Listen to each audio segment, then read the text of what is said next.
हम सर दीन दयाल न तुम सर।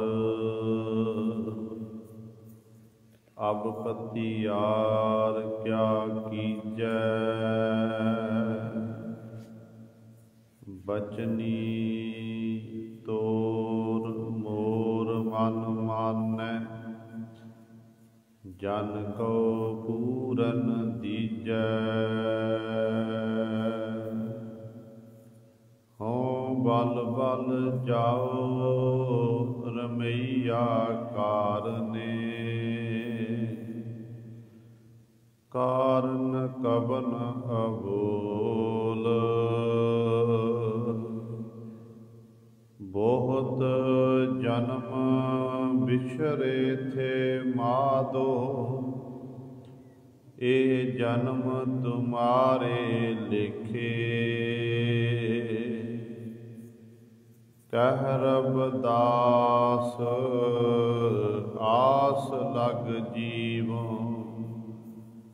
चिर भयो दर्शन देखे,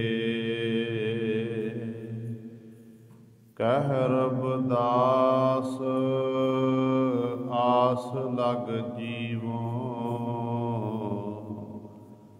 चिर भयो दर्शन देखे, बाणी गुरु गुरु है बाणी। बिच बाणी अमृत सारे, गुर बाणी कह सेवक जन मानै। पर तख गुरु निस्तारे, सो कहो टल गुर सेविया। अहनिस सहज सुभाए, दर्शन परसै गुरु कै। जन्म मरण दुख जाए, होवै सिफत खसामदी। नूर अरस हो कुरस हो चटिया, तुद डिठे सचे पातशाह। मल जन्म जन्म दी कटिया, सजण सचा पातशाह। सिर साहांदै साहो, जिस पास बैठिया सोहिया। अब नादा बेसाहो, सतनाम श्री वाहिगुरु साहिब जी। मारू महला तीजा, सच सालाही गहर गंभीरै।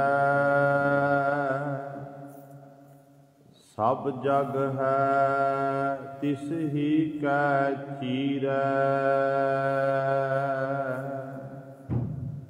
सच सालाही गहर गंभीरै। सब जग है तिस ही कै चीरै। सब कट भोगवै सदा दिन राती। आपे सुख निवासी है, सच्चा साहिब सच्ची नाई। गुर प्रसादी मन वसाई। आपे आए वसया घट अंतर। टूटी जम की फांसी है। किस से भी तै किस सलाही। अत गुर सेवी शब्द सलाही। ਸੱਚਾ ਸ਼ਬਦ ਸਦਾ ਮਤ ਊਤਮ, ਅੰਤਰ ਕਮਲ ਪਰਗਾਸੀ ਹੈ। ਦੇਹੀ ਕਾਚੀ ਕਾਗਦ ਮਿਕਦਾਰਾ, ਬੂੰਦ ਪਵੈ ਬਿਨਸੈ ਟਹਿਤ ਨ ਲਾਗੈ ਬਾਰਾ। ਕੰਚਨ ਕਾਇਆ ਗੁਰਮੁਖ ਬੂਝੈ, ਜਿਸ ਅੰਤਰ ਨਾਮ ਨਿਵਾਸੀ ਹੈ।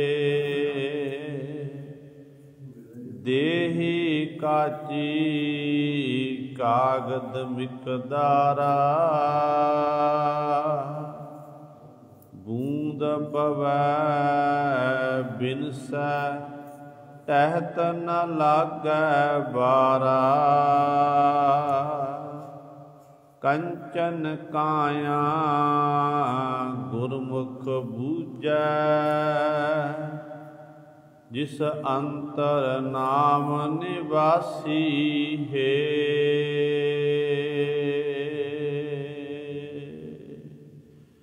ਵਾਹਿਗੁਰੂ ਜੀ ਕਾ ਖਾਲਸਾ, ਵਾਹਿਗੁਰੂ ਜੀ ਕੀ ਫਤਿਹ। ਪਰਮ ਸਨਮਾਨਯੋਗ, ਜੁਗੋ ਜੁਗ ਅਟਲ, ਚਵਰ ਛਤਰ ਤਖ਼ ਦੇ ਮਾਲਕ, ਜਾਹਰਾ ਜਹੂਰ ਹਾਜ਼ਰਾ ਹਜੂਰ, ਬਾਣੀ ਕੇ ਬੋਹਿਤ, ਧੰਨ ਧੰਨ ਸਾਹਿਬ ਸ੍ਰੀ ਗੁਰੂ ਗ੍ਰੰਥ ਸਾਹਿਬ, ਸੱਚੇ ਸਤਿਗੁਰੂ ਜੀ ਦੀ ਪਾਵਨ ਪਵਿੱਤਰ ਨਿੱਘੀ ਗੋਦ ਅੰਦਰ ਜੁੜ ਬੈਠੇ ਗੁਰੂ ਰੂਪ ਗੁਰੂ ਸਵਾਰੇ ਸਤ ਸੰਗੀ ਜਨੋ, ਆਪ ਜੀ ਵੱਡੀਆਂ ਭਾਗਾਂ ਵਾਲੇ ਹੋ, ਜੋ ਦਸ਼ਮੇਸ਼ ਪਿਤਾ ਗੁਰੂ ਕਲਗੀਧਰ ਸਤਿਗੁਰੂ ਅੰਮ੍ਰਿਤ ਕੇ ਦਾਤੇ ਸਰਬੰਸ ਦਾਨੀ ਸਹਿਬੇ ਕਮਾਲ ਧੰਨ ਧੰਨ ਸਾਹਿਬ ਸ੍ਰੀ ਗੁਰੂ ਗੋਬਿੰਦ ਸਿੰਘ ਮਹਾਰਾਜ ਜੀ ਦੀ ਚਰਨ ਛੋਹ ਧਰਤੀ, ਮਹਾਨ ਪਵਿੱਤਰ ਅਸਥਾਨ ਗੁਰਦੁਆਰਾ ਮੰਜੀ ਸਾਹਿਬ ਆਲਮਗੀਰ ਵਿਖੇ ਅੰਮ੍ਰਿਤ ਵੇਲੇ ਤੋਂ ਹਾਜ਼ਰੀਆਂ ਭਰ ਕੇ ਸਤ ਸੰਗਤ ਕਰਕੇ ਸਤਿਗੁਰੂ ਮਹਾਰਾਜ ਜੀ ਦੀਆਂ ਖੁਸ਼ੀਆਂ ਪ੍ਰਾਪਤ ਕਰ ਰਹੇ ਹੋ। ਸਾਹਿਬਾਂ ਦੇ ਪਾਵਨ ਦਰਬਾਰ ਦੇ ਵਿੱਚ ਅੰਮ੍ਰਿਤ ਵੇਲੇ ਤੋਂ ਸਜੇ ਦੀਵਾਨਾਂ ਵਿੱਚ ਆਪ ਜੀ ਨੇ ਹੁਣੇ ਹੀ ਸਤਿਕਾਰਯੋਗ ਗੁਰੂ ਘਰ ਦੇ ਕੀਰਤਨੀਆਂ ਪਾਸੋਂ ਸ਼੍ਰੀ ਆਸਾ ਜੀ ਕੀ ਵਾਰ ਦੇ ਕੀਰਤਨ ਸ਼੍ਰਵਣ ਕੀਤੇ ਹਨ। ਸਵਾਓ ਗੁਰੂ ਸਵਾਰਿਓ, ਸਮਾਂ ਹੈ ਜੋ ਚੱਲ ਰਹੀ ਲੜੀਵਾਰ ਗੁਰਬਾਣੀ ਦੀ ਕਥਾ ਮਾਰੂ ਰਾਗ ਦੇ ਵਿੱਚੋਂ ਆਪ ਸੰਗਤਾਂ ਸ਼੍ਰਵਣ ਕਰਦੀਆਂ ਆ ਰਹੀਆਂ ਹਨ। ਆਓ ਆਪਣੀਆਂ ਮਨ ਬਿਰਤੀਆਂ ਇਕਾਗਰ ਕਰੀਏ, ਧਿਆਨ ਗੁਰੂ ਚਰਨਾਂ ਨਾਲ ਜੋੜੀਏ ਤੇ ਗੁਰੂ ਮਹਾਰਾਜ ਜੀ ਦੇ ਪਾਵਨ ਉਪਦੇਸ਼ ਨੂੰ ਹਿਰਦਿਆਂ ਵਿੱਚ ਵਸਾ ਕੇ ਆਪਣਾ ਜੀਵਨ ਸਫਲਾ ਕਰੀਏ। ਵਿਚਾਰ ਪ੍ਰਾਰੰਭ ਕਰਨ ਤੋਂ ਪਹਿਲਾਂ ਕਰੋ ਸਾਰੇ ਆਪਣੀ ਰਸਨਾ ਪਵਿੱਤਰ, ਆਖੋ ਜੀ ਸਤਨਾਮ ਸ਼੍ਰੀ ਵਾਹਿਗੁਰੂ ਸਾਹਿਬ ਜੀ। ਮਾਰੂ ਮਹੱਲਾ ਤੀਜਾ। ਸੱਚ ਸਾਲਾਹੀ ਕਹਿਰ ਗੰਭੀਰੈ, ਸਭ ਜਗ ਹੈ ਤਿਸ ਹੀ ਕੈ ਚੀਰੈ। ਮਾਰੂ ਰਾਗ ਦੇ ਵਿੱਚ ਤੀਸਰੇ ਪਾਤਸ਼ਾਹ ਭੱਲੇ ਅਮਰਦਾਸ ਗੁਣ ਤੇਰੇ तेरी उपमा तोहे बन आवै। धन धन सतगुरु श्री गुरु अमरदास पातशाह महाराज 1048 अंक ते सतगुरु बख्शिशकारे ਹਨ। ਆਰੰਭਤਾ ਦੇ ਵਿੱਚ ਗੁਰੂ ਪਾਤਸ਼ਾਹ ਜੀ ਬਚਨ ਕਰਦੇ ਹਨ ਕਿ ਸੱਚ ਸਾਲਾਹੀ ਗਹਿਰ ਗੰਭੀਰ ਹੈ। ਜਿਹੜਾ ਪਰਮੇਸ਼ਰ ਵਾਹਿਗੁਰੂ ਗੰਭੀਰ ਹੈ, ਜਿਹੜਾ ਪਰਮੇਸ਼ਰ ਵਾਹਿਗੁਰੂ ਬੜਾ ਡੂੰਘਾ ਹੈ ਤੇ ਵੱਡੇ ਦਿਲ ਵਾਲਾ ਹੈ। ऐसे सच्चे परमेश्वर की निता प्रति ही सिफ सलाह करनी चाहिए है, क्योंकि जिन्ना भी जगत है सब जग है तिस ही कै चीरै। सारा जगत ही उस मालक प्रभु परमात्मा का पैदा किया होया है। उही मालक प्रभु ही जीवां नूं पैदा करता है। फिर जीवां की रोजी रोटी का प्रबंध भी वो आप ही करता है ते समय अनुसार गुरु सवारियो जीवां की लैता भी वो परमेश्वर करने वाला है। जिहड़ा परमेश्वर वाहिगुरू सानू समय समय अनुसार सब कुछ दे रहा है ते साडा फर्ज बनता कि उस मालक की सिफ सलाह करनी है।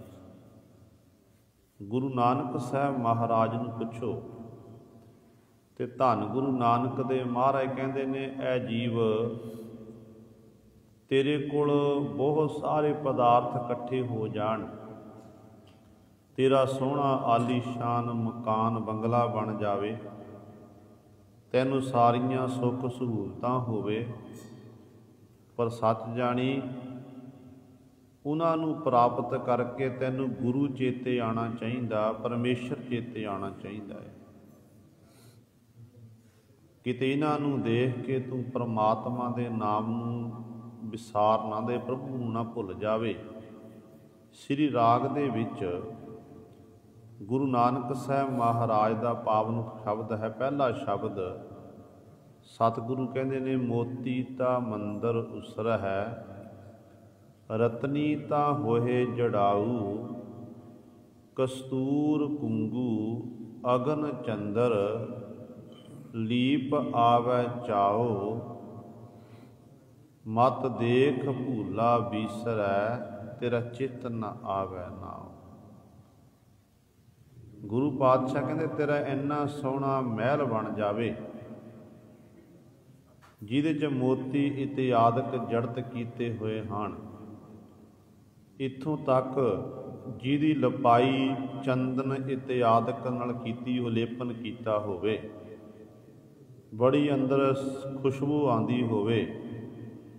कहते ने इत्थों तक जे इहो जिहा सोहना मकान तेरा बन जावे, घर बन जावे, कहते मथा परमेश्वर किते इहो जे आलीशान बंगले नूं मकान नूं देख के मैं तेरे नाम नूं भुल जावां। कहते जे मैनूं तेरा नाम भुलदा है, तैनूं मैं विसारदा हाँ, फिर मालक जी मैनू ये तेरा ये दिते हुए पदार्थ नहीं चाहिए हैं। हर बिन जियो जल बल जाओ, मैं अपना गुर पूछ देखिया, अवर नाही थाओ। कहते मैं अपने गुरु नूं पुछ के देखना कीता। गुरु कहता है सिखा तू अपने हिरदे अंदर परमात्मा का किणका मात्र नाम वसाना कर। जे तेरे अंदर प्रभु परमात्मा का किणका मात्र नाम वसिया है, फिर तेरा संसार विच आया सफला होवेगा।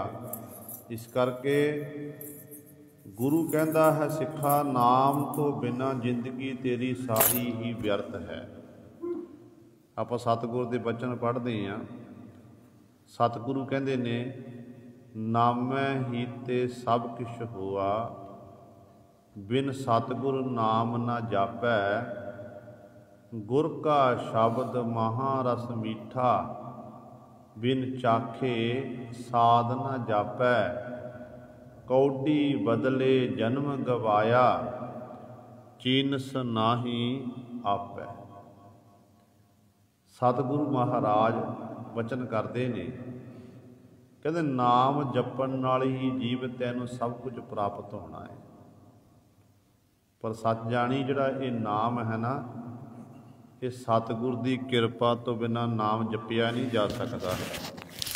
ਜੋ ਗੁਰੂ ਕਿਰਪਾ ਕਰੇ ਨਾ, ਰਹਿਮਤ ਕਰੇ, ਗੁਰੂ ਦੀ ਕਿਰਪਾ ਦੇ ਨਾਲ ਹੀ ਇਹ ਪਰਮਾਤਮਾ ਦਾ ਨਾਮ ਹਿਰਦੇ ਅੰਦਰ ਵਸ ਸਕਦਾ ਹੈ। ਇਸ ਕਰਕੇ ਗੁਰੂ ਕੀ ਆਖਦਾ ਹੈ, ਸਿੱਖਾ ਸ਼ਬਦ ਦੀ ਵਿਚਾਰ ਕਰ। ਸਿੱਖਾ ਤੂੰ ਸ਼ਬਦ ਨਾਲ ਜੁੜਨਾ ਕਰ। ਜੋ ਸ਼ਬਦ ਦੀ ਵਿਚਾਰ ਕਰੇਗਾ, ਸ਼ਬਦ ਦੇ ਵਿੱਚ ਆਪਣੇ ਮਨ ਨੂੰ ਖੁਭੋਵੇਗਾ, ਤੈਨੂੰ ਫਿਰ ਆਪਣੇ ਆਪ ਹੀ ਉਸ ਨਾਮ ਦਾ ਸਾਧ ਆਵੇਗਾ, ਰਸ ਆਵੇਗਾ। ਤੇ ਸਤਿਗੁਰੂ ਕਹਿੰਦੇ ਨੇ ਬਿਨ ਸ਼ਬਦ ਦਾ ਸਾਧਨ ਚੱਖ ਹੈ। ਗੁਰੂ ਦੇ ਸ਼ਬਦ ਤੋਂ ਬਿਨਾਂ ਤੂੰ ਨਾਮ ਦਾ ਰਸ ਨਹੀਂ ਚੱਖ ਸਕਦਾ। ਨਾਮ ਦਾ ਰਸ ਚੱਕਣ ਦੇ ਲਈ ਤੈਨੂੰ ਗੁਰੂ ਦੇ ਸ਼ਬਦ ਨਾਲ ਜੁੜਨਾ ਪਵੇਗਾ।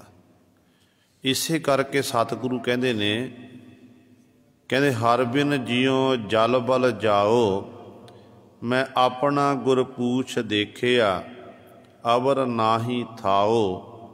ਫਿਰ ਪਾਤਸ਼ਾਹ ਜੀ ਅਗਲਾ ਬਚਨ ਕਰਦੇ ਨੇ, ਕਹਿੰਦੇ ਨੇ ਧਰਤੀ ਤਾਂ ਹੀਰੇ ਲਾਲ ਜੜਤੀ, ਪਲੰਗ ਲਾਲ ਸੁਆਓ, ਮੋਹਣੀ ਮੁਖ ਮਣੀ ਸੋਹੈ, ਕਰੇ ਰੰਗ ਪਸਾਓ, ਮਤ ਦੇਖ ਭੂਲਾ ਬੀਸਰੈ, ਤੇਰਾ ਚਿੱਤ ਨਾ ਆਵੈ ਨਾਉ।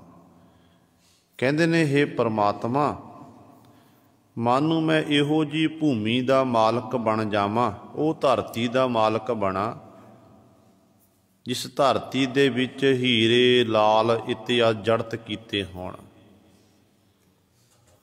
ਮਾਨੋ ਇਹ ਹੀਰੇ ਜੜਤ ਲਾਲ ਇਤਿਆਦਿ ਧਰਤੀ ਵਿੱਚ ਹੋਣ, ਉੱਥੋਂ ਦੀ ਭੂਮੀ ਦਾ ਮੈਂ ਮਾਲਕ ਹੋਵਾਂ।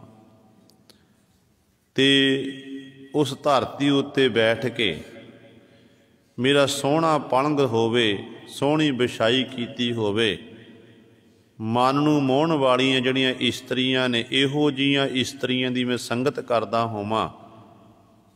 ਪਰ ਮਾਲਕ ਜੀ ਇੰਨੀ ਮੈਨੂੰ ਸੁੱਖ ਆਰਾਮ ਮਿਲ ਜਾਣ, ਸਾਰੀਆਂ ਸਹੂਲਤਾਂ ਮਿਲ ਜਾਣ, ਜੇ ਮਾਲਕ ਜੀ ਇਹ ਪ੍ਰਾਪਤ ਕਰਕੇ ਮੈਨੂੰ ਤੇਰਾ ਨਾਮ ਭੁੱਲਦਾ ਨਾ, ਤੈਨੂੰ ਮੈਂ ਵਿਸਾਰਦਾ ਹਾਂ, ਫਿਰ ਮੈਨੂੰ ਇਹ ਪਦਾਰਥ ਨਹੀਂ ਚਾਹੀਦੇ ਹਨ। ਮੈਂ ਕੱਖਾਂ ਦੀ ਕੁੱਲੀ ਵਿੱਚ ਰਹਿ ਕੇ, ਭੁੰਜੇ ਬੈਠ ਕੇ ਤੇਰੇ ਗੁਣ ਗਾ ਲਵਾਂ ਬਸ। ਚਾਹੇ ਮੈਂ ਬਿਸਤਰ ਵਿੱਚ ਬੈਠਾ ਹੋਵਾਂ, ਚਾਹੇ ਧਰਤੀ ਉੱਤੇ ਬੈਠਾ ਹੋਵਾਂ, ਚਾਹੇ ਮੈਂ ਆਲੀਸ਼ਾਨ ਮਕਾਨ ਦੇ ਵਿੱਚ ਬੈਠਾ ਹੋਵਾਂ, ਮਾਲਕ ਜੀ ਕਿਰਪਾ ਕਰਨੀ, ਬਸ ਮੈਨੂੰ ਤੇਰਾ ਨਾਮ ਚਿੱਤ ਆਵੇ। ਕਿਤੇ ਇਹ ਨਾ ਹੋਵੇ ਕਿ ਇਹਨਾਂ ਨੂੰ ਦੇਖ ਕੇ ਮੈਂ ਤੇਰੇ ਨਾਮ ਨੂੰ ਵਿਸਾਰ ਦੇਵਾਂ। ਫਿਰ ਅਗਲੀ ਉਦਾਹਰਣ ਪਾਤਸ਼ਾਹ ਦਿੰਦੇ ਨੇ, ਕਹਿੰਦੇ ਨੇ ਮੋਹਣੀ ਮੁਖ ਮਣੀ ਸੋਹੈ, ਕਰੇ ਰੰਗ ਪਸਾਓ, ਮਤ ਦੇਖ ਭੂਲਾ ਬੀਸਰੈ, ਤੇਰਾ ਚਿੱਤ ਨਾ ਆਵੈ ਨਾਉ। ਸਿੱਧ ਹੋਵਾ ਸਿੱਧ ਲਾਈ ਰਿਦ ਆਖਾ ਆਓ, ਗੁਪਤ ਪ੍ਰਗਟ ਹੋਏ ਵੈਸਾ, ਲੋਕ ਰਾਖੈ ਭਾਓ, ਮਤ ਦੇਖ ਭੂਲਾ ਬੀਸਰੈ, ਤੇਰਾ ਚਿੱਤ ਨਾ ਆਵੈ ਨਾਉ। ਹੇ ਪ੍ਰਮਾਤਮਾ, ਤੇਰੀ ਇਬਾਦਤ ਕਰਕੇ ਮੇਰੇ ਕੋਲ ਰਿੱਧੀਆਂ ਸਿੱਧੀਆਂ ਇਤਿਆਦਿਕ ਇਹ ਸ਼ਕਤੀਆਂ ਨੇ, ਇਹ ਮੇਰੇ ਕੋਲ ਆ ਜਾਣ। ਜਿਵੇਂ ਸਿੱਧ ਪੁਰਸ਼ਾਂ ਦੇ ਕੋਲ ਗੁਰੂ ਸਵਰ ਸ਼ਕਤੀਆਂ ਸੀ। ਆਪ ਜੀ ਨੇ ਇਤਿਹਾਸ ਵਿੱਚ ਕਈ ਵਾਰੀ ਸ਼ਰਵਣ ਕੀਤਾ, ਪੜ੍ਹਨਾ ਕੀਤਾ ਹੈ ਕਿ ਜਦੋਂ ਗੁਰੂ ਨਾਨਕ ਪਾਤਸ਼ਾਹ ਜੀ ਸਿੱਧ ਪੁਰਸ਼ਾਂ ਨਾਲ ਮਿਲਾਪ ਹੁੰਦਾ ਸੀ, ਇਹ ਸਿੱਧ ਪੁਰਸ਼ ਕਦੇ ਆਪਣਾ ਅਣੂ ਜੈਸਾ ਰੂਪ ਧਾਰਨ ਕਰ ਲੈਂਦੇ ਸਨ, ਕਦੇ ਵਿਰਾਟ ਰੂਪ ਬਣਾਉਂਦੇ ਸਨ, ਕਦੇ ਇਹ ਝੱਖੜ ਚਲਾਉਂਦੇ ਸਨ, ਕਦੇ ਮੁੱਖੋਂ ਅੱਗ ਕੱਢਦੇ ਸਨ। ਇਹ ਸਾਰੀ ਰਿੱਧੀਆਂ ਸਿੱਧੀਆਂ ਨੇ। ਧੰਨ ਗੁਰੂ ਨਾਨਕ ਦੇ ਮਹਾਰਾਜ ਨੂੰ ਡਰਾਉਣ ਦੀ ਕੋਸ਼ਿਸ਼ ਕੀਤੀ, ਪਰ ਸਤਿਗੁਰੂ ਅਡੋਲ ਬੈਠੇ ਰਹੇ ਤੇ ਕਹਿਣ ਲੱਗੇ ਗੁਰੂ ਨਾਨਕ ਸਾਹਿਬ ਮਹਾਰਾਜ ਕਿ ਪਰਮਾਤਮਾ, ਮੇਰੇ ਕੋਲ ਇਹ ਸਾਰੀਆਂ ਤਾਕਤਾਂ ਆ ਜਾਣ, ਸਾਰੀਆਂ ਸ਼ਕਤੀਆਂ ਆ ਜਾਣ, ਕਦੇ ਮੈਂ ਗੁਪਤ ਰੂਪ ਹੋ ਕੇ ਬੈਠ ਜਾਵਾਂ, ਕਦੇ ਮੈਂ ਪ੍ਰਗਟ ਹੋ ਜਾਵਾਂ ਸਾਰਿਆਂ ਦੇ ਵਿੱਚ, ਐਨੀ ਮੇਰੇ ਕੋਲ ਸ਼ਕਤੀ ਹੋਵੇ, ਐਨੀ ਤਾਕਤ ਦਾ ਮੈਂ ਮਾਲਕ ਬਣ ਜਾਵਾਂ। ਕਹਿੰਦੇ ਮਤ ਦੇਖ ਭੂਲਾ ਬੀਸਰੈ, ਤੇਰਾ ਚਿੱਤ ਨਾ ਆਵੈ ਨਾ। ਮਤਾਂ ਦੇਖ ਕੇ ਮਾਲਕ ਮੈਂ ਤੇਰੇ ਨਾਮ ਨੂੰ ਵਿਸਾਰ ਦੇਵਾਂ, ਫਿਰ ਮੈਨੂੰ ਜੇ ਇਹ ਪਦਾਰਥ ਪ੍ਰਾਪਤ ਕਰਕੇ ਮੈਨੂੰ ਤੇਰਾ ਨਾਮ ਵਿਸਰਦਾ, ਨਾਮ ਭੁੱਲਦਾ ਹੈ ਮਾਲਕ ਜੀ, ਫਿਰ ਮੈਨੂੰ ਇਹ ਨਹੀਂ ਚਾਹੀਦੇ। ਅਖੀਰਲੀ ਉਦਾਹਰਣ ਪਾਤਸ਼ਾਹ ਦਿੰਦੇ ਨੇ, ਸੁਲਤਾਨ ਹੋਵਾਂ ਮੇਲ ਲਸ਼ਕਰ, ਤਖਤ ਰਾਖਾ ਪਾਉ, ਹੁਕਮ ਹਾਸਲ ਕਰੀ ਬੈਠਾ, ਨਾਨਕਾ ਸਭ ਬਾਉ, ਮਤ ਦੇਖ ਭੂਲਾ ਬੀਸਰੈ, ਤੇਰਾ ਚਿੱਤ ਨਾ ਆਵੈ ਨਾਉ। ਹੇ ਪਰਮਾਤਮਾ, ਮੈਂ ਇੱਕ ਸੁਲਤਾਨ ਦਾ ਅਰਥ ਹੈ ਬਾਦਸ਼ਾਹ, ਬਾਦਸ਼ਾਹ ਬਣ ਜਾਵਾਂ, ਤਖਤ ਉੱਤੇ ਬੈਠਾਂ, ਮੇਰਾ ਹੁਕਮ ਸਾਰਿਆਂ ਉੱਤੇ ਚੱਲੇ, ਕੋਈ ਮੇਰੇ ਹੁਕਮ ਨੂੰ ਮੋੜ ਨਾ ਸਕੇ, ਹੁਕਮ ਮੇਰਾ ਅਮੋੜ ਹੋਵੇ। ਤੇ ਜਦੋਂ ਮੈਂ ਜਿੱਥੋਂ ਲੰਘਾਂ, ਮੇਰਾ ਨਾਮ ਸੁਣਦਿਆਂ ਸਾਰ ਹੀ ਲੋਕਾਂ ਦੇ ਵਿੱਚ ਅੰਦਰ ਡਰ ਪੈਦਾ ਹੋ ਜਾਵੇ, ਤੇ ਲੋਕਾਂ ਇਸ ਤਰ੍ਹਾਂ ਮੈਂ ਇੰਨੀ ਤਾਕਤ ਦਾ ਮਾਲਕ ਬਣ ਜਾਵਾਂ ਮਾਲਕ ਜੀ, ਪਰ ਕਿਤੇ ਇਹ ਨਾ ਹੋਵੇ ਕਿ ਇਹਨਾਂ ਰਾਜ ਭਾਗ ਪ੍ਰਾਪਤ ਕਰਕੇ, ਲੋਕਾਂ ਦਾ ਸਨੇਹ ਦੇਖ ਕੇ, ਲੋਕਾਂ ਦਾ ਪ੍ਰੇਮ ਦੇਖ ਕੇ ਮੈਂ ਤੇਰੇ ਨਾਮ ਨੂੰ ਵਿਸਾਰ ਦੇਵਾਂ। ਕਹਿੰਦੇ ਫਿਰ ਮੈਨੂੰ ਰਾਜ ਭਾਗ ਵੀ ਨਹੀਂ ਚਾਹੀਦੇ ਹਨ, ਮੈਨੂੰ ਤਾਂ ਮਾਲਕ ਕੇਵਲ ਤੇਰੇ ਨਾਮ ਦੀ ਦਾਤ ਚਾਹੀਦੀ ਹੈ। ਮੇਰੇ ਤੇ ਬਖਸ਼ਿਸ਼ ਕਰ, ਮੈਨੂੰ ਆਪਣੇ ਦਰੋਂ ਨਾਮ ਦੀ ਦਾਤ ਬਖਸ਼ਣਾ ਕਰ। ਇਹੀ ਬਚਨ ਸਤਿਗੁਰੂ ਗੁਰੂ ਨਾਨਕ ਸਾਹਿਬ ਮਹਾਰਾਜ ਧੰਨ ਗੁਰੂ ਅਮਰਦਾਸ ਪਾਤਸ਼ਾਹ ਕਰ ਰਹੇ ਨੇ। ਕਹਿੰਦੇ ਸਾਲਾਹੀ ਸੱਚ ਸਾਲਾਹੀ ਗਹਿਰ ਗੰਭੀਰ ਹੈ। ਜਿਹੜਾ ਪਰਮਾਤਮਾ ਅਥਾਹ ਹੈ, ਜਿਹੜਾ ਪਰਮਾਤਮਾ ਵੱਡੇ ਜਿਗਰੇ ਵਾਲਾ ਹੈ, ਕਹਿੰਦੇ ਐਸੇ ਮਾਲਕ ਦੀ ਸਿਫਤ ਸਲਾਹ ਐ ਜੀਵ ਤੂੰ ਆਪਣੀ ਰਸਨਾ ਨਾਲ ਕਰਨਾ ਕਰ, ਉਹਦੀ ਵਡਿਆਈ ਕਰ। ਸਭ ਜਗ ਹੈ ਤਿਸ ਹੀ ਕੈ ਚੀਰੈ, ਜਿੰਨਾ ਵੀ ਜਗਤ ਹੈ ਸਾਰਾ ਜਗਤ ਉਸ ਮਾਲਕ ਦਾ ਹੀ ਪੈਦਾ ਕੀਤਾ ਹੋਇਆ ਹੈ। ਜਿੰਨਾ ਵੀ ਜਗਤ ਹੈ ਉਸ ਮਾਲਕ ਦੇ ਅਧੀਨ ਹੈ, ਤੇ ਉਹ ਮਾਲਕ ਰਹਿੰਦਾ ਕਿੱਥੇ ਹੈ? ਤੇ ਗੁਰੂ ਪਾਤਸ਼ਾਹ ਜੀ ਅਗਲੀ ਪੰਕਤੀ ਬਖਸ਼ ਕਰਦੇ ਹਨ, ਕਹਿੰਦੇ ਨੇ ਸਭ ਕਟ ਭੋਗ ਬੈ ਸਦਾ ਦਿਨ ਰਾਤੀ, ਆਪੇ ਸੁਖ ਨਿਵਾਸੀ ਹੈ। ਉਹ ਪਰਮਾਤਮਾ ਸਭ ਘਟ ਭੋਗਵੈ, ਸਭ ਘਟ ਹਿਰਦਿਆਂ ਦੇ ਵਿੱਚ ਉਹ ਭੋਗ ਰਿਹਾ ਹੈ, ਪਦਾਰਥ ਭੋਗ ਰਿਹਾ ਸਦਾ ਦਿਨ ਰਾਤੀ।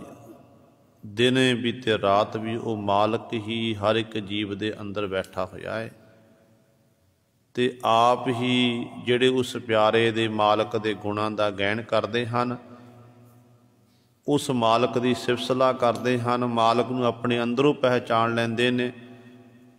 ਫਿਰ ਗੁਰੂ ਸਵਾਰੇ ਉਹਨਾਂ ਜੀਵਾਂ ਨੂੰ ਪਰ ਸੁੱਖ ਨਸੀਬ ਹੁੰਦਾ ਹੈ, ਸੁੱਖਾਂ ਵਿੱਚ ਵਾਸਾ ਹੁੰਦਾ। ਸਭ ਸੁੱਖ ਨਿਵਾਸੀ ਕਿਆ ਸੁੱਖਾਂ ਵਿੱਚ ਨਿਵਾਸ ਕਰਨ ਵਾਲਾ ਵੀ ਪਰਮਾਤਮਾ ਆਪ ਹੀ ਹੈ। ਇਹ ਸਾਰੀਆਂ ਦਾਤਾਂ ਉਹਦੀਆਂ ਹਨ।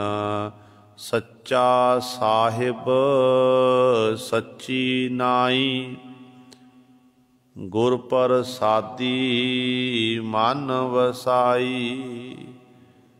ਪ੍ਰਭੂ ਕਿਹੋ ਜਿਹਾ ਹੈ? ਪ੍ਰਭੂ ਦਾ ਰੂਪ ਕੀ ਹੈ? ਤੇ ਧੰਨ ਗੁਰੂ ਅਮਰਦਾਸ ਪਾਤਸ਼ਾਹ ਬਚਨ ਕਰਦੇ ਹਨ ਕਿ ਸੱਚਾ ਸਾਹਿਬ, ਉਹ ਮਾਲਕ ਸੱਚਾ ਹੈ, ਸਾਰਿਆਂ ਦਾ ਸਾਹਿਬ ਹੈ।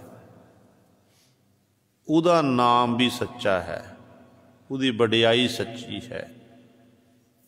ਤੇ ਇਹੋ ਜਿਹੇ ਮਾਲਕ ਦਾ ਨਾਮ ਫਿਰ ਹਿਰਦੇ ਅੰਦਰ ਵਸਦਾ ਕਿਵੇਂ ਹੈ? ਕਹਿੰਦੇ ਗੁਰ ਪ੍ਰਸਾਦੀ ਮਨ ਵਸਾਈ।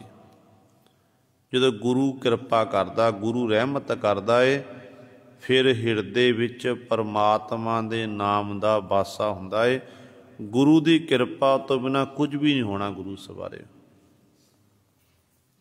ਤਾਈਓ ਭੱਟ ਸਾਹਿਬਾਨ ਜੀ ਬਚਨ ਕਰਦੇ ਨੇ, कहते ने गुरु मुख देख गरु सुख पायो, हुति जो प्यास पीयूष पवन की, वंशत सिद्ध को विद मिलायो, गयो दुख दूर बरखन को, सो गुरु मुख देख गरु सुख पायो।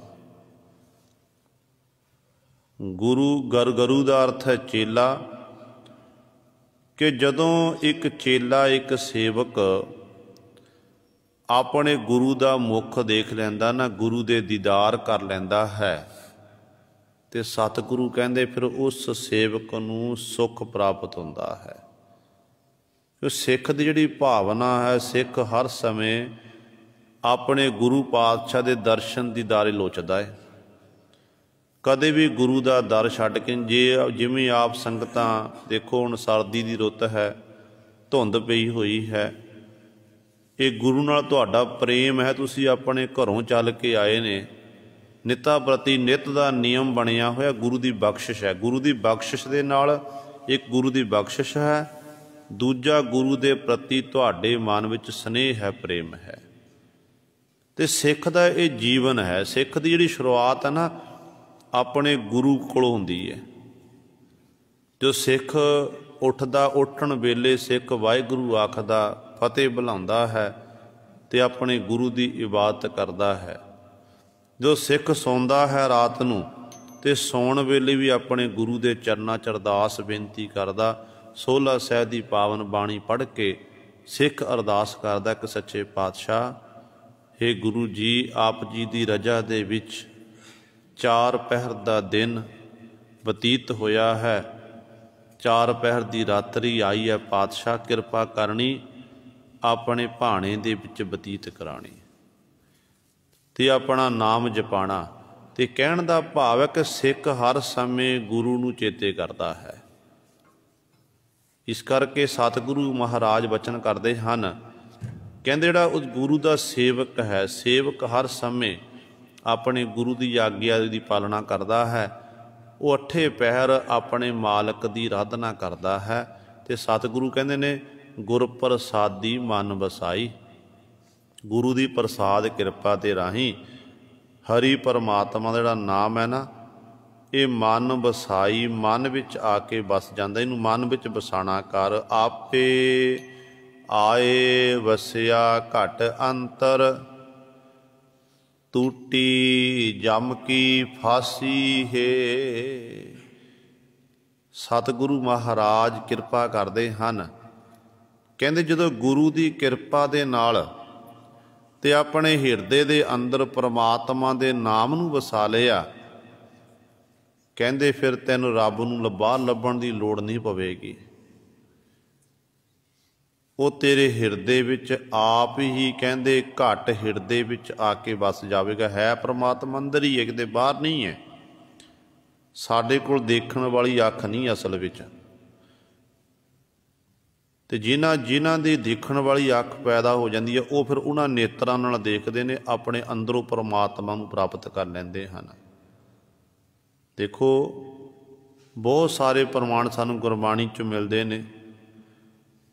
कहते ने एक फकीर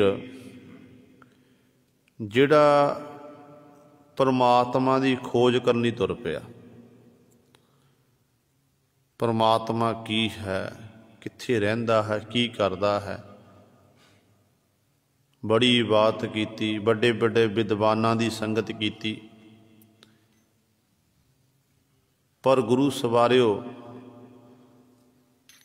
परमात्मा की जिहड़ी खोज चंगी तरह कर नहीं सके। नाम है सुखरात। तो इस तरह एक दिन कहते रात इनू अपनी विदपता का फिर मान भी थोड़ा जिहा होया है। एक बारी ये रात नूं आ रहे आ, पुराने समयां दे विच लाइट नहीं हुंदी सी। लोग जिहड़े सन अपने घरां दे विच दीवे बालदे सन, दीवियां दी रोशनी होनी, उहदे राहीं गुरु सवारे फिर रातां जिहड़ियां लंघाणीआं। जदों ये रात नूं अपने घर वापस आ रहे आ, ਰਸਤੇ ਵਿੱਚ ਇੱਕ ਛੋਟਾ ਜਿਹਾ ਬੱਚਾ ਮਿਲਿਆ ਜਿਹੜਾ ਗੁਆਂਢੀਆਂ ਦੇ ਕੋਲੋਂ ਗੁਰੂ ਸਵਾਰੇ ਅੱਗ ਲੈ ਕੇ ਆ ਰਿਹਾ ਸੀ।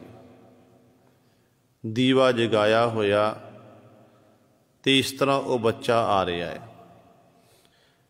ਇਸ ਸੁਖਰਾਤ ਨੇ ਸੁਤੇ ਸਿੱਧ ਹੀ ਉਹਨੂੰ ਪੁੱਛਣਾ ਕੀਤਾ। ਕਹਿਣ ਲੱਗਿਆ, ਬੇਟਾ ਇਹ ਅੱਗ ਕਿੱਥੋਂ ਲੈ ਕੇ ਆਇਆ ਹੈ? ਤੇ ਗੁਰੂ ਸਵਾਰਿਓ ਉਹ ਬੱਚਾ ਚੁੱਪ। ਦੂਜੀ ਵਾਰੀ ਫਿਰ ਪੁੱਛਿਆ। ਕਹਿਣ ਲੱਗੇ, ਬੇਟਾ ਇਹ ਅੱਗ ਕਿੱਥੋਂ ਆਈ ਹੈ? ਕਹਿੰਦੇ ਉਸ ਬੱਚੇ ਨੇ ਫੂਕ ਮਾਰੀ ਤੇ ਦੀਵਾ ਬੁਝਾ ਦਿੱਤਾ। ਦੀਵਾ ਬੁਝਾਇਆ। ਕਹਿਣ ਲੱਗਿਆ, ਬਾਬਾ ਤੂੰ ਮੈਨੂੰ ਪੁੱਛਿਆ ਹੈ ਕਿ ਅੱਗ ਕਿੱਥੋਂ ਲੈ ਕੇ ਆਇਆ ਹੈ, ਤੇ ਮੈਂ ਹੁਣ ਤੈਨੂੰ ਪੁੱਛਦਾ ਹਾਂ ਕਿ ਇਹ ਦੀਵਾ ਜਗਦਾ ਸੀ, ਇਹ ਜੋਤ ਜਿਹੜੀ ਜਗ ਰਹੀ ਸੀ, ਜੋਤ ਕਿੱਥੇ ਗਈ ਹੈ? ਜੋਤ ਜਿਹੜੀ ਜਗ ਰਹੀ ਸੀ ਗਈ ਕਿੱਥੇ ਹੈ? ਸੁਖਰਾਤ ਨੇ ਜਦੋਂ ਗੁਰੂ ਸਰ ਇਹ ਸੁਣਿਆ, ਕਹਿੰਦੇ ਸੁਣਦਿਆਂ ਸਾਰੂ ਨੇ ਉਸ ਬੱਚੇ ਨੂੰ ਸਜਦਾ ਕਰ ਨਮਸਕਾਰ ਕਰ ਦਿੱਤੀ। ਕਹਿਣ ਲੱਗਿਆ, ਮੈਂ ਇੰਨੇ ਧਾਰਮਿਕ ਗ੍ਰੰਥ ਪੜ੍ਹੇ, ਇੰਨੀਆਂ ਕਿਤਾਬਾਂ ਪੜ੍ਹੀਆਂ, ਵੱਡੇ ਵੱਡੇ ਵਿਦਵਾਨਾਂ ਦੀ ਮੈਂ ਸੰਗਤ ਕੀਤੀ ਤਾਂ ਕਿ ਮੈਨੂੰ ਕਿਸੇ ਪ੍ਰਕਾਰ ਦੀ ਸੋਝੀ ਆ ਸਕੇ, ਪਰ ਅੱਜ ਇਹ ਬਾਤ ਜਿਹੜਾ ਗਿਆਨ ਮੈਂ ਪ੍ਰਾਪਤ ਕਰਨੇ ਇੰਨੇ ਗ੍ਰੰਥ ਵਾਚਣਾ ਕੀਤੇ ਮੈਨੂੰ ਪ੍ਰਾਪਤ ਨਹੀਂ ਹੋਇਆ। ਇਹ ਬੇਟਾ ਤਾਂ ਛੋਟੀ ਜਿਹੀ ਉਮਰ ਵਿੱਚ ਥੋੜ੍ਹੇ ਸਮੇਂ ਦੇ ਵਿੱਚ ਹੀ ਮੈਨੂੰ ਗਿਆਨ ਕਰਾ ਦਿੱਤਾ। ਜੋਤ ਜਿਹੜੀ ਹੈ ਪਰਮਾਤਮਾ ਵਿੱਚੋਂ ਪ੍ਰਗਟ ਹੋਈ ਸੀ ਤੇ ਪਰਮਾਤਮਾ ਦੇ ਵਿੱਚ ਜਾ ਕੇ ਸਮਾ ਜਾਂਦੀ ਹੈ। ਉਹਦੇ ਵਿੱਚੋਂ ਆਪਾਂ ਉਤਪੰਨ ਹੋਏ ਹਾਂ ਤੇ ਉਹਦੇ ਵਿੱਚ ਹੀ ਅਖੀਰ 'ਤੇ ਗੁਰੂ ਸਾਹਿਬ ਜਾ ਕੇ ਸਮਾਣਾ ਹੈ। ਇਸ ਕਰਕੇ ਇੱਥੇ ਸਤਿਗੁਰੂ ਮਹਾਰਾਜ ਇਹ ਬਚਨ ਕਰਦੇ ਹਨ। ਪਰ ਇਹਨਾਂ ਨੂੰ ਅਵਸਥਾ ਕਿਹਨਾਂ ਦੀ ਬਣਦੀ ਹੈ? ਇਹੋ ਜਿਨ੍ਹਾਂ ਦੇ ਕਹਿੰਦੇ ਘੱਟ ਹਿਰਦੇ ਵਿੱਚ ਪਰਮਾਤਮਾ ਦਾ ਨਾਮ ਵਸ ਜਾਂਦਾ ਹੈ। ਜਦੋਂ ਸਾਸ ਗਰਾਸ ਦੁਆਰਾ ਉਹ ਨਾਮ ਜਪਦੇ ਨੇ ਤੇ ਉਸ ਸਮੇਂ ਫਿਰ ਉਹਨਾਂ ਦੇ ਆਪਣੇ ਆਪ ਹੀ ਆਪੇ ਆਏ ਵਸਿਆ ਘਟ ਅੰਤਰ, ਘਟ ਹਿਰਦੇ ਦੇ ਅੰਦਰ ਤੇ ਪਰਮਾਤਮਾ ਦਾ ਨਾਮ ਵਸਦਾ ਹੈ ਤੇ ਟੂਟੀ ਜਮ ਕੀ ਫਾਸੀ ਹੈ। ਜਿਨ੍ਹਾਂ ਦੇ ਅੰਦਰ ਪਰਮਾਤਮਾ ਦਾ ਨਾਮ ਵਸ ਜਾਂਦਾ ਉਹਨਾਂ ਦੀ ਫਿਰ ਜਮਾਂ ਦੀਆਂ ਫਾਹੀਆਂ ਟੁੱਟ ਜਾਂਦੀਆਂ ਨੇ। ਉਹ ਜੰਮਣ ਮਰਨ ਤੋਂ ਰਹਿਤ ਹੋ ਜਾਂਦੇ ਹਨ, ਉਹ ਮੁਕਤ ਹੋ ਜਾਂਦੇ ਹਨ। ਕਿਸ ਸੇਵੀ ਤੈਂ ਕਿਸ ਸਾਲਾਹੀ, ਸਤਿਗੁਰ ਸੇਵੀ ਸ਼ਬਦ ਸਲਾਹੀ। ਪਹਿਲੀ ਪੰਕਤੀ ਦੇ ਵਿੱਚ ਗੁਰੂ ਪਾਤਸ਼ਾਹ ਨੇ ਸਵਾਲ ਕੀਤਾ ਹੈ। ਬਖਤੇ ਵੀ ਆਪ ਹੈ ਤੇ ਜਗਿਆਸੂ ਵੀ ਆਪ ਹੈ। ਸਵਾਲ ਕਰਦੇ ਨੇ, ਫਿਰ ਗੁਰੂ ਫਿਰ ਉੱਤਰ ਸਤਿਗੁਰੂ ਆਪ ਹੀ ਦਿੰਦੇ ਨੇ। ਜਗਿਆਸੂ ਪੁੱਛਦੇ ਨੇ ਕਿ ਕਿਸ ਸੇਵੀ ਤੈਂ ਕਿਸਾ ਲਾਹੀ, ਕਿ ਹੇ ਪ੍ਰਮਾਤਮਾ ਇਹ ਗੁਰੂ ਜੀ ਕਿਰਪਾ ਕਰਕੇ ਦੱਸੋ ਕਿਹਦੀ ਸੇਵਾ ਕਰਨਾ ਕਰੀਏ, ਕਿਹਦੀ ਸਿਫਤ ਸਲਾਹ ਕਰੀਏ। ਤੇ ਅੱਗੋਂ ਸਤਿਗੁਰੂ ਮਹਾਰਾਜ ਉੱਤਰ ਦਿੰਦੇ ਨੇ, ਕਹਿੰਦੇ ਨੇ ਸਤਿਗੁਰ ਸੇਵੀ ਸ਼ਬਦ ਸਲਾਹੀ। ਐ ਸਿੱਖਾ ਤੂੰ ਸਤਿਗੁਰੂ ਨੂੰ ਸੇਵਨਾ ਕਰ। ਸਤਿਗੁਰੂ ਨੂੰ ਕਿਵੇਂ ਸੇਵਨਾ ਹੈ? ਕਹਿੰਦੇ ਸੱਥਾਂ ਨਾਲ ਸਤਿਗੁਰੂ ਦੀ ਟਹਿਲ ਸੇਵਾ ਕਰਨੀ ਹੈ, ਰਸਨਾ ਦੇ ਨਾਹੀਂ ਸ਼ਬਦ ਦੀ ਸਲਿਪ ਸਲਾਹ ਕਰਨੀ। ਆਪਾਂ ਸ਼ਬਦ ਦੀ ਵਿਚਾਰ ਕਰਨੀ ਹੈ, ਬਾਣੀ ਨੂੰ ਪੜ੍ਹਨਾ ਤੇ ਬਾਣੀ ਨੂੰ ਵਿਚਾਰਨਾ ਹੈ। ਕਿਉਂਕਿ ਗੁਰੂ ਸਵਾਰੇ ਗੁਰੂ ਦੀ ਕਿਰਪਾ ਦੇ ਨਾਲ ਹੀ ਉਸ ਮਾਲਕ ਦੀ ਸਾਨੂੰ ਪ੍ਰਾਪਤੀ ਹੋ ਸਕਦੀ ਹੈ। ਪੁਰਾਤਨ ਗੁਰਸਿੱਖਾਂ ਦਾ ਆਪਾਂ ਜੀਵਨ ਪੜ੍ਹ ਕੇ ਦੇਖੀਏ, ਇਹੋ ਜਿਹੇ ਗੁਰਸਿੱਖ ਸਨ ਗੁਰੂ ਪਾਤਸ਼ਾਹ ਦੇ ਕੋਲ ਜਿਹੜੇ ਸਤਿਗੁਰ ਦੀ ਅਣਥੱਕ ਸੇਵਾ ਕਰਦੇ ਸੀ, ਸਾਸ ਗਰਾਸ ਦੁਆਰਾ ਨਾਮ ਜਪਦੇ ਸੀ। ਗੁਰੂ ਪਾਤਸ਼ਾਹ ਨੇ ਉਹਨਾਂ ਦੀ ਝੋਲੀਆਂ ਭਰੀਆਂ ਰਹਿਮਤਾਂ ਕਰ ਦਿੱਤੀਆਂ। ਇਤਿਹਾਸ ਦੇ ਵਿੱਚ ਬਹੁਤ ਸਾਰੇ ਇਹੋ ਜਿਹੇ ਸਿੱਖਾਂ ਦਾ ਜ਼ਿਕਰ ਆਉਂਦਾ ਹੈ देखो जो सतगुरु छेवें पातशाह गुरु हरगोबिंद साहब महाराज कश्मीर के इलाके विच विचर रहे सन, एक गुरु का सिख जिन्हें अपने घरों शहद तैयार किया, शहद तैयार करके सतगुरु महाराज दे लैके जा रहे हैं। ये इच्छा सी कि सतगुरु महाराज ये शहद नूं चखण ते मेरी सेवा प्रवान होवेगी। रास्ते दे विच गुरु का सिख मिलिया, नाम रसीया बंदगी करन वाला। वो पुछदा कहंदे भाई कित्थे जा रहे आ? कहन लग्या मैं गुरु कोल जा रहा। तेरे कोल की है? कहन लग्या ये शहद तैयार किया होया गुरु पातशाह नूं भेटा करना है। ते सिख ने अगू आखना कीता, कहन लग्या एक उंगल मैनू भी इहदा रस दिखाना, किहो जिहा स्वाद है, मेरा मन करदा छकण दे लई। जिहड़ा सिख हुण जिहड़ा शहद लैके जा रहा सी वो अग बबूला हो गया। कहण लग्या गुरु नूं पहलां भेटा करना, गुरु पास चखणगे ते बाद विच गुरु दी मर्जी जिहनूं मर्जी देना करे। जे तैनूं मैं इत्थे छकाणा करां ये शहद झूठा हो जावेगा। ते सिख कहण लग्या नहीं भाई मैनू देना कर, एक उंगल मैनू देना कर, उंगल ला के मैं रस देखांगा किहो जिहा रस है दा। पर गुरु सवारियो देखो गल तां प्रेम दी है। कहंदे ने शहद लैके चलिया गया, गुरु हरगोबिंद साहब महाराज के चरणों 'च मत्था टेकिया।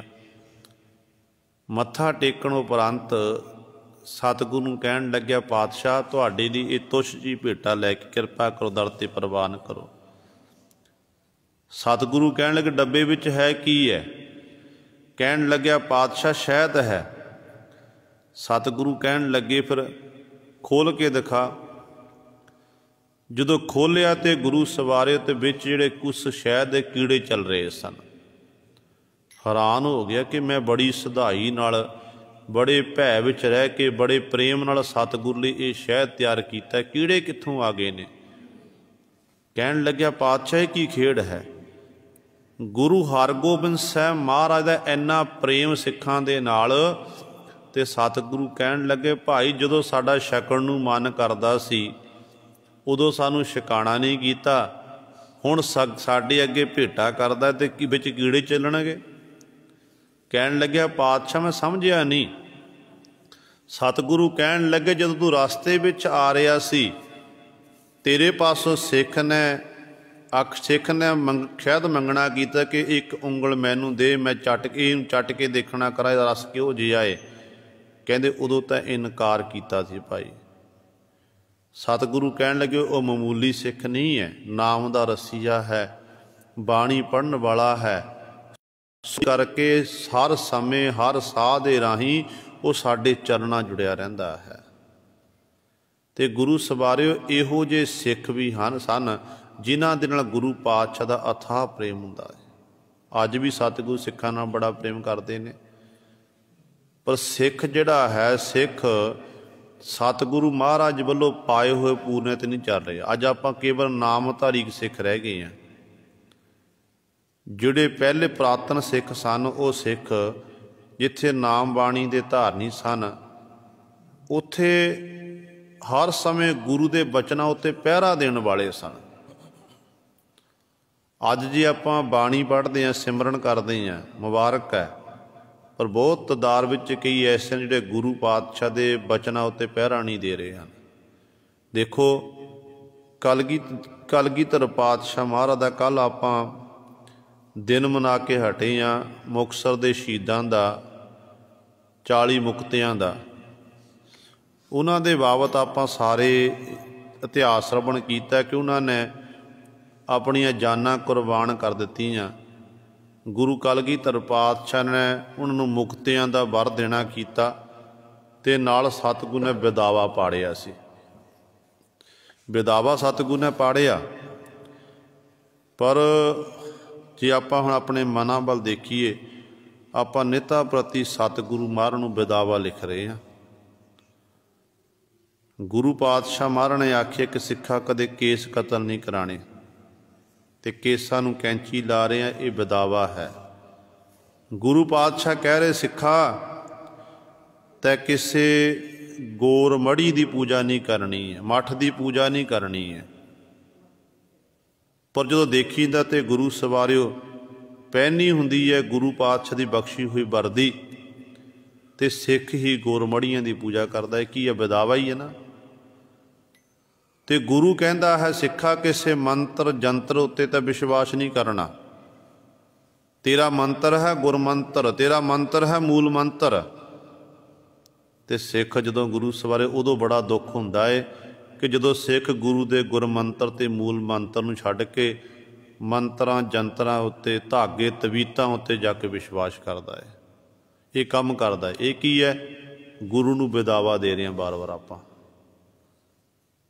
भाई महा सिंह जैसिया ने विदावा लिखिया सी भुख दे दुख करके, पर दिता होया विदावा पढ़ा लिया वो 40 मुक्ते बन गए। जिहड़े आपां नेता प्रति विदावे लिख रहे हैं गुरु सर, अपने अपने विदावे नूं कौन पाड़ेगा? हालत इहो जी हो गई है। गुरु पातशाह कहते सिखा धागे तवीतां उत्ते तां विश्वास नहीं करना। धागे तवीत ना कुछ नहीं प्राप्त होना। तू बाणी पढ़ सिमरन कर, सिमरन करना सब कुछ होना है।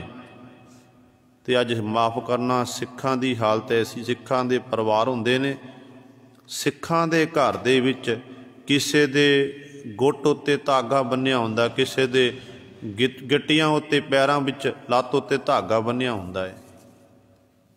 जे किसी नूं पुछ लई भाई ये क्यों बन्निया है, तो कहते ने साडे बच्चे नज़र ना लग जाए जी, ये साडे बच्चे वाधे फुलदे नहीं गुरु सवारे इस तरह नहीं। जिहड़ा गुरु दे बचना उत्ते भरोसा रखण वाला ना, वो कदे भी धागे तवीतां उत्ते विश्वास नहीं करेगा। जे धागे तवीतां उत्ते विश्वास करना हुंदा ते गुरु नानक साहब महाराज ने क्यों गुरु सवारे खंडन कीता सी? जदों हरदयाल पुरोहित सतगुरु महाराज नूं जनेऊ पहनाण लगे ते धन गुरु नानक दे महाराज ने क्यों आख्या सी कि दया कपाह संतोख सूत जत गंडी खत बट इहो जनेऊ जी का ही ता पांडे घत। ते सतगुरु ने क्यों आख्या सी? सतगुरु जे धागे तवीतां उत्ते विश्वास करना हुंदा जे सतगुरु ने जनेऊ पहन लेना सी। इहदा मतलब यह है कि सतगुरु ने सानू आख्या कि नहीं, इस जनेऊ पहनण नाल परमात्मा की प्राप्ति नहीं होनी है। नाले ये जनेऊ तो इहो जिहा है जिस जनेऊ नूं पहन के जदों सतगुरु नूं जनेऊ पहनाण लगे तो सतगुरु कहण लगे मेरी माता तृप्ता नूं पहनावो, मेरी भैन बेबे नानकी नूं पहनाना करो। तो उदों आख्या सी, कहण लगे ये इस्त्रियां लई नहीं हन, इहनूं पुरुष पहनदे ने। ते गुरु नानक पातशाह कहण लगे जिस जनेऊ नूं पहन के माँ ते पुत्र दे प्यार विच फर्क पवे, जिस जनेऊ नूं पहन के भैन ते भरा दे विच वितकरा पैदा होवे, ते पातशाह कहण लगे वो जनेऊ आपां नहीं पहनना।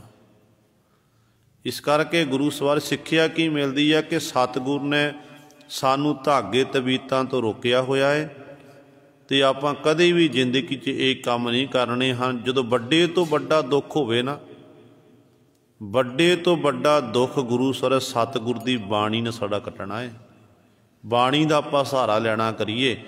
मूल मंत्र गुरमंत्र का जिन्ना आपां अभ्यास करांगे ना, उन्नी साडे उत्ते गुरु पातशाह की बख्शिश होवेगी। इस करके सतगुरु महाराज ने इत्थे बचन कीते, कहण लगे भाई असली सिख वो है जिहड़ा सतगुरु महाराज की सेवा करदा ते शब्द दे राही गुरु पातशाह की सिफत सलाह करता है। पहला सवाल किया किस सेवी तैं किस सलाही, हे भाई दसो किहदी सेवा करिए, किहदी सिफत सलाह करिए? ते पातशाह कहंदे सतगुर सेवी, तू सतगुरां दी सेवा कर भाई। सिफत सलाह करनी शब्द की सिफत सलाह कर, पर शब्द नाल जुड़ना कर, शब्द नूं पढ़ना कर, शब्द नूं विचार। यही तेरी जिंदगी का मनोरथ है। सच्चा शब्द सदा मत उत्तम, अंतर कमल परगासी है। सच्चा शब्द ਜਿਹੜਾ ਸੱਚਾ ਸ਼ਬਦ ਹੈ। ਹੁਣ ਦੇਖੋ ਕਿਸੇ ਕਵੀ ਨੇ ਕਵਿਤਾ ਲਿਖੀ ਹੈ, ਇਸੇ ਸ਼ਬਦ ਦੇ ਰਾਹੀਂ ਗੰਦੇ ਮੰਦੇ ਬੈਣ ਵੀ ਲਿਖੇ ਹੋਏ ਨੇ, ਇਸੇ ਸ਼ਬਦ ਦੇ ਰਾਹੀਂ ਉਹ ਗੰਦੇ ਮੰਦੇ ਸ਼ੇਰ ਵੀ ਲਿਖੇ ਹੋਏ ਨੇ। ਕਿ ਆਪਾਂ ਜੇ ਉਹਨਾਂ ਗੰਦੇ ਮੰਦੇ ਸ਼ੇਰਾਂ ਨੂੰ ਪੜ੍ਹ ਲਈਏ, ਗੰਦੇ ਮੰਦੇ ਗੀਤ ਪੜ੍ਹ ਲਈਏ, ਤੇ ਗੁਰੂ ਸਰ ਕੀ ਸਾਡੀ ਸਮੱਤ ਉੱਤਮ ਹੋਵੇਗੀ? ਨਹੀਂ। ਸ਼ਬਦ ਕਿਹੜਾ? ਗੁਰੂ ਦਾ ਸ਼ਬਦ, ਜਿਹਦੇ ਬਾਬਤ ਸਤਿਗੁਰੂ ਕਹਿੰਦੇ ਨੇ, ਗੁਰ ਕਾ ਸ਼ਬਦ ਰਤਨ ਹੈ, ਹੀਰੇ ਜਿਤ ਜੜਾਓ, ਸ਼ਬਦ ਰਤਨ ਜਿਤ ਮਨ ਲਾਗਾ, ਇਹੋ ਹੁਆ ਸਮਾਓ। ਉਹ ਸ਼ਬਦ ਦੀ ਪਾਤਸ਼ਾਹ ਨੇ ਗੱਲ ਕੀਤੀ ਹੈ, ਗੁਰਬਾਣੀ ਦਾ ਸ਼ਬਦ, ਗੁਰਾਂ ਦੀ ਬਾਣੀ ਦਾ ਸ਼ਬਦ। ਕਹਿੰਦੇ ਇਹ ਸ਼ਬਦ ਨੂੰ, ਜਿਹੜੇ ਸੱਚਾ ਸ਼ਬਦ, ਜਿਹੜੇ ਇਸ ਤਰ੍ਹਾਂ ਸੱਚੇ ਸ਼ਬਦ ਨਾਲ ਜੁੜਦੇ ਹਨ, ਉਹਨਾਂ ਦੀ ਮੱਤ ਸਦੀਵੀ ਕੱਲ ਉੱਤਮ ਹੋ ਜਾਂਦੀ ਹੈ, ਉੱਚੇ ਹੋ ਜਾਂਦੇ ਹਨ।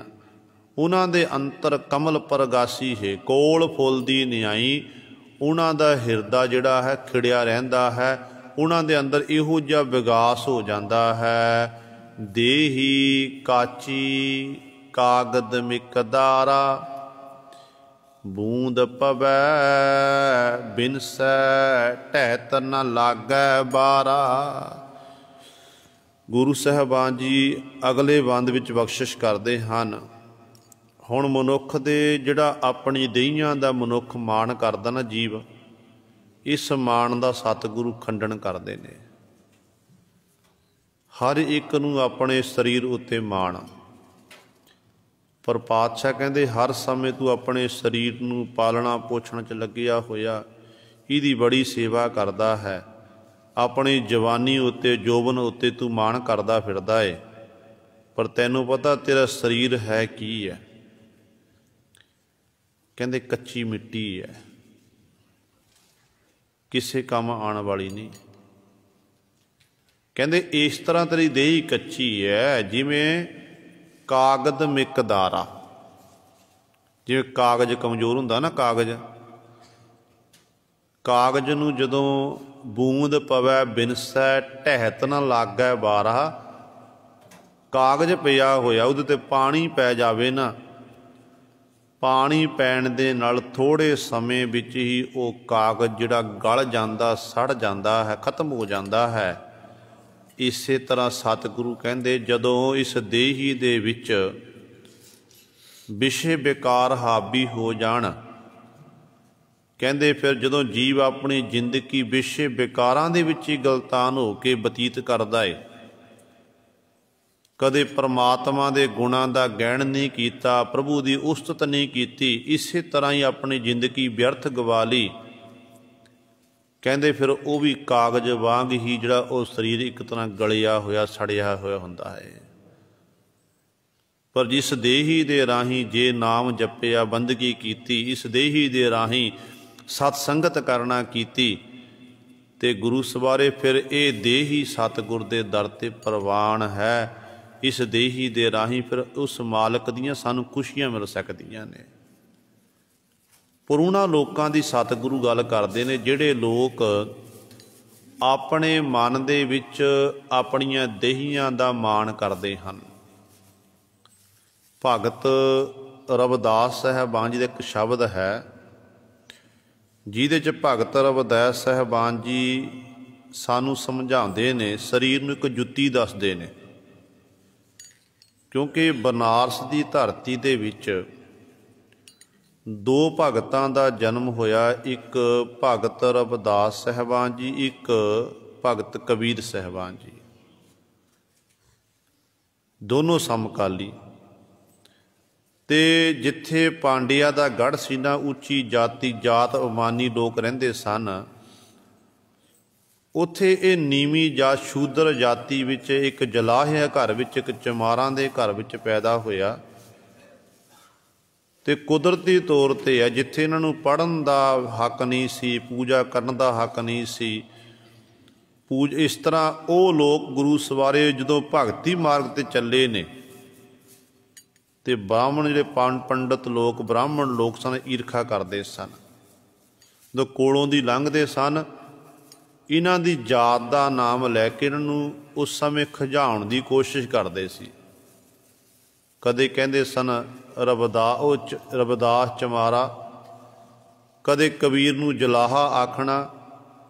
ਇਹਨਾਂ ਦੀ ਗੁਰਬਾਣੀ ਤੋਂ ਸਾਨੂੰ ਇਹ ਸਿੱਖਿਆ ਮਿਲਦੀ ਹੈ। ਜਦੋਂ ਆਪਾਂ ਕਬੀਰ ਜੀ ਦੀ ਬਚਨ ਪੜ੍ਹਦੇ ਹਾਂ, ਕਬੀਰ ਜੀ ਕਹਿੰਦੇ ਨੇ, ਕਬੀਰ ਮੇਰੀ ਜਾਤ ਕੋ ਸਭ ਕੋ ਹੱਸਣੇ ਹਾਰ, ਬਲਿਹਾਰੀ ਇਸ ਜਾਤ ਕੋ ਜਿਹ ਜਪਿਓ ਸਿਰਜਣਹਾਰ। ਕਿਸ ਜਾਤ ਤੋਂ ਮੈਂ ਸਦਕੇ ਹਾਂ, ਜਿਸ ਜਾਤ ਦੇ ਵਿੱਚ ਮੈਨੂੰ ਜਰਾਹੇ ਜਦ ਜਨਮ ਪ੍ਰਾਪਤ ਹੋਇਆ ਤੇ ਮੈਂ ਸਿਰਜਣਹਾਰ ਪਰਮੇਸ਼ਰ ਨੂੰ ਜਪਣਾ ਕੀਤਾ। ਫਿਰ ਕਬੀਰ ਜੀ ਕਹਿੰਦੇ, ਜਾਤ ਜਲਾਹਾ ਮਤ ਕਾ ਧੀਰ, ਸਹਿਜ ਸਹਿਜ ਗੁਣ ਰਮੈ ਕਬੀਰ। ਇਸੇ ਤਰ੍ਹਾਂ ਭਗਤ ਰਵਿਦਾਸ ਜੀ ਨੂੰ ਇਹ ਚਮਾਰ ਚਮਾਰ ਆਖਿਆ ਜਾਂਦਾ ਸੀ, ਸ਼ੂਦਰ ਆਖਿਆ ਜਾਂਦਾ ਸੀ। ਇੱਕ ਦਿਨ ਭਗਤ ਜੀ ਦੀ ਕਿਸ ਪਾਂਡਿਆਂ ਨਾਲ ਵਿਚਾਰ ਹੋਣ ਲੱਗ ਪਈ। ਪਾਂਡੇ ਸ਼ੂਦਰ ਕਹਿ ਕੇ ਖਿਜਾਉਣ ਦੀ ਕੋਸ਼ਿਸ਼ ਕਰਦੇ ਨੇ ਤੇ ਭਗਤ ਰਵਿਦਾਸ ਸਾਹਿਬਾਨ ਜੀ ਕਹਿਣ ਲੱਗੇ, ਨਹੀਂ, ਸ਼ੂਦਰ ਮੈਂ ਨਹੀਂ ਹੈ, ਚਮਾਰ ਮੈਂ ਨਹੀਂ ਹੈ, ਚਮਾਰ ਤੁਸੀਂ ਹੋ। ਚਮਾਰ ਦਾ ਅਰਥ ਜਿਹਨੂੰ ਚੰਮ ਦੀ ਪਰਖ ਹੋਵੇ, ਚੰਮ ਦੀ ਪਰਖ ਹੋਵੇ ਨਾ, ਅਸਲ ਨੂੰ ਚਮਿਆਰ ਆਖਿਆ ਜਾਂਦਾ ਹੈ। ਭਗਤ ਰਵਿਦਾਸ ਸਾਹਿਬਾਨ ਜੀ ਕਹਿੰਦੇ, ਤੁਸੀਂ ਸਾਰੇ ਚਮਾਰ ਹੋ। ਕਹਿਣ ਲੱਗੇ, ਕਿਵੇਂ? ਕਹਿਣ ਲੱਗੇ, ਤੁਹਾਡਾ ਸਰੀਰ ਇੱਕ ਜੁੱਤੀ ਦੀ ਨਿਆਈ ਹੈ।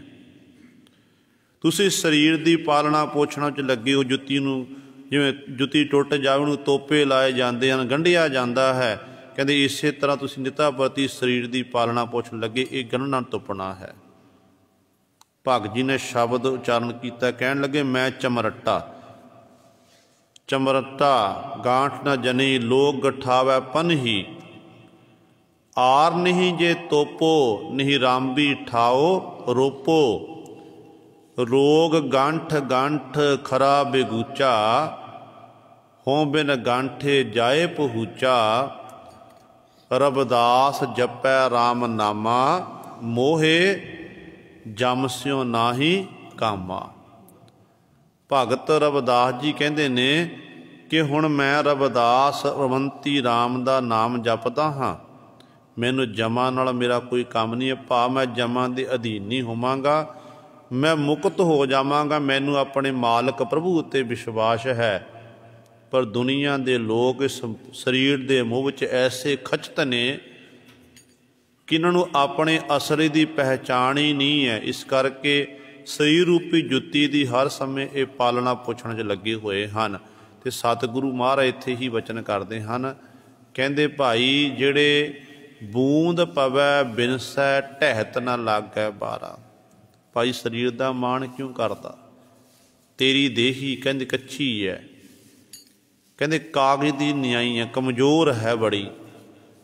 ਜਦੋਂ ਕਹਿੰਦੇ ਕਾਗਜ਼ ਉੱਤੇ ਬੂੰਦ ਪੈਂਦੀ ਹੈ ਤੇ ਕਾਗਜ਼ ਗਲ ਜਾਂਦਾ, ਸੜ ਜਾਂਦਾ ਹੈ, ਇਸੇ ਤਰ੍ਹਾਂ ਦੇਹੀ ਵੀ ਸਦੀਵੀ ਨਹੀਂ ਰਹਿਣ ਵਾਲੀ।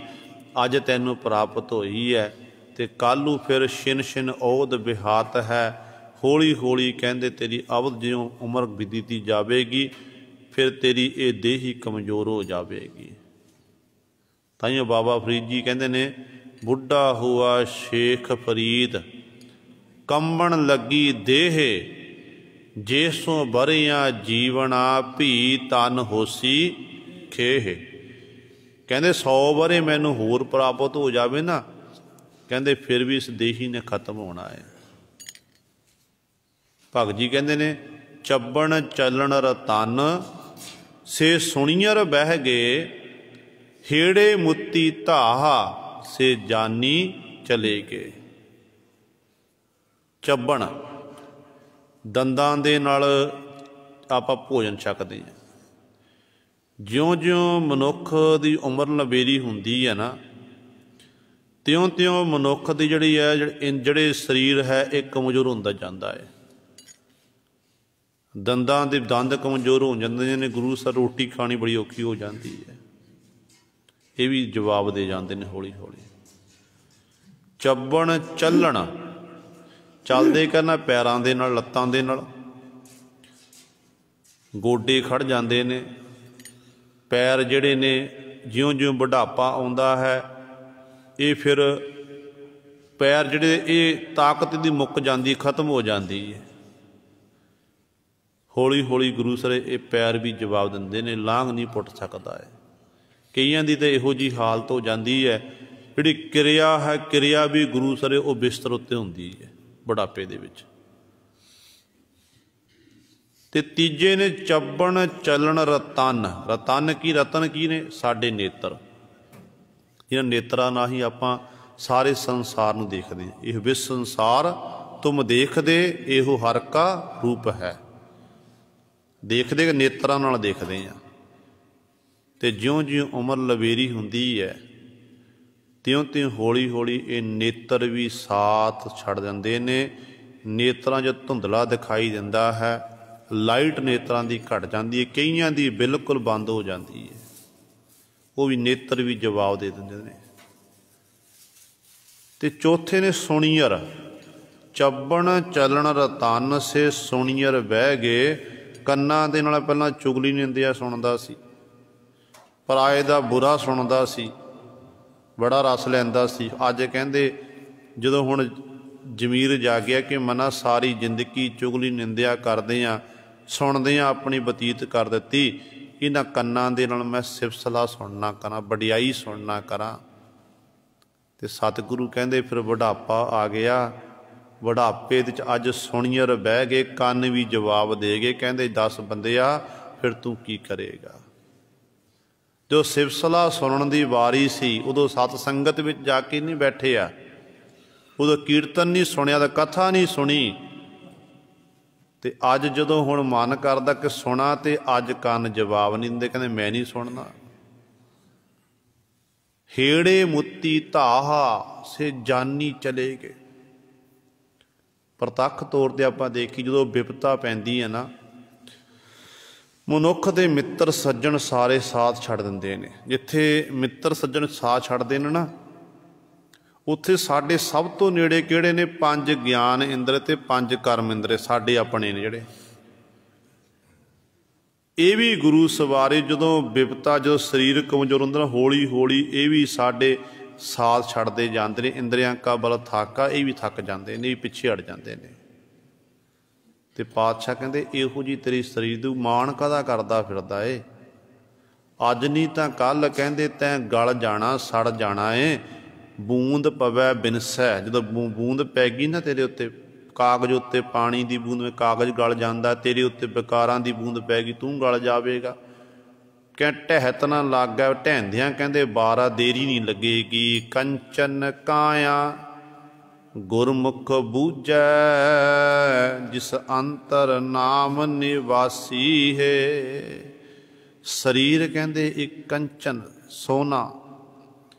ਇਸੇ ਕਾਇਆ ਨੂੰ ਸਤਿਗੁਰੂ ਨੇ ਪਹਿਲਾਂ ਕਾਗਜ਼ ਦੀ ਦੱਸਿਆ ਕਿ ਇਹ ਜਿਹੜਾ ਸਰੀਰ ਹੈ ਕੱਚਾ ਹੈ, ਕਾਗਜ਼ ਦੀ ਨਹੀਂ ਆਈ। ਤੇ ਹੁਣ ਸਤਿਗੁਰੂ ਦੇ ਕੰਚਨ ਕਾਇਆ, ਇਹ ਸਰੀਰ ਕੀ ਹੈ? ਸੋਨੇ ਦੀ ਨਹੀਂ ਹੈ, ਸੋਨਾ ਹੈ। ਕਿਉਂਕਿ ਇਹ ਗੱਲ ਨੂੰ ਬੁੱਝਿਆ ਕਿ ਨਾ ਗੁਰਮੁਖ ਬੁੱਝਿਆ, ਜਿਹੜਾ ਗੁਰਮੁਖ ਜਨ ਜਿਹਦਾ ਮੁਖ ਗੁਰੂ ਵੱਲ ਹੈ, ਗੁਰੂ ਦੀ ਸਿੱਖਿਆ ਦੇ ਧਾਰਨੀ ਬਣ ਕੇ ਉਹਨੇ ਬੁੱਝ ਲਿਆ, ਜਾਣ ਲਿਆ ਕਿ ਇਹ ਜਿਹੜਾ ਸਰੀਰ ਪ੍ਰਾਪਤ ਹੋਇਆ ਨਾ ਅੱਜ ਮਨੁੱਖਾਂ ਦੀ ਹੀ ਮਿਲੀ ਹੈ, ਇਹ ਮਨੁੱਖ ਲਈ ਸੋਨਾ ਹੈ। ਅੱਜ ਨਹੀਂ ਜੇ ਇਹ ਸਮੇਂ ਦੀ ਕਦਰ ਨਹੀਂ ਕੀਤੀ, ਇਸ ਮਨੁੱਖਾਂ ਦੇ ਹੀ ਰਾਹੀਂ ਟਹਿਲ ਸੇਵਾ ਨਹੀਂ ਕੀਤੀ, ਫਿਰ ਪਸ਼ੂਆਂ ਦੀ ਨਿਆਈ ਇਹ ਸਰੀਰ ਕਿਸੇ ਕੰਮ ਨਹੀਂ ਆਵੇਗਾ। ਫਿਰ ਉਹਨਾਂ ਗੁਰਮੁਖਾਂ ਨੇ ਬੁੱਝ ਲਿਆ, ਜਾਣ ਲਿਆ, ਜਿਨ੍ਹਾਂ ਦੇ ਅੰਦਰ ਹਰ ਸਮੇਂ ਗੁਰੂ ਸਰੇ ਪਰਮਾਤਮਾ ਦੇ ਨਾਮ ਦਾ ਨਿਵਾਸੀ ਹੈ, ਵਾਸਾ ਹੈ। ਜਿਹੜੇ ਸਾਸ ਗਰਾਹਦਰ ਉਸ ਮਾਲਕ ਦਾ ਨਾਮ ਜਪਦੇ ਹਨ, ਉਹਨਾਂ ਨੇ ਇਸ ਗੱਲ ਨੂੰ ਸਮਝਣਾ ਕੀਤਾ ਹੈ। ਇਹ ਗੁਰੂ ਸਵਾਰੇ ਸਤਿਗੁਰੂ ਮਹਾਰਾਜ ਨੇ ਸਾਡੇ ਉੱਤੇ ਬਖਸ਼ਿਸ਼ ਕੀਤੀ ਹੈ। ਦਾਸ ਤੋਂ ਬੋਲਦਿਆਂ ਤੋਂ ਇੱਕ ਨਹੀਂ, ਅਨੇਕ